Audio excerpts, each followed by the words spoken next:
আজ শাশুড়ি বৌমার রান্নাঘরে রান্না হবে গাটি কচু দিয়ে তেলাপিয়া মাছ। প্রথমেই মাছের আঁশগুলো ভালো করে ছাড়িয়ে নিয়ে ভালো করে কেটে সুন্দর করে ধুয়ে নিয়েছি।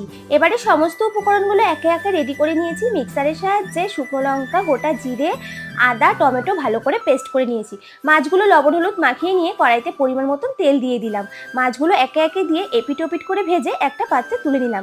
ওই তেলের মধ্যেই গাটি কচুগুলো দিয়ে পরিমাণ মতন লবণ আর হলুদ দিয়ে ভালো করে ভেজে একটা পাত্রে তুলে নিলাম। তারপরে আরেকটু তেল দিয়ে কড়াইতে ফোড়নে শুকনো লঙ্কা, তেজপাতা, গোটা জিরে, মিক্সারে পেস্ট করে রাখা সমস্ত মশলা, পরিমাণ মতন লবণ আর হলুদ দিয়ে ভালো করে একটু নাড়াচাড়া করে ঢাকা দিয়ে দিলাম।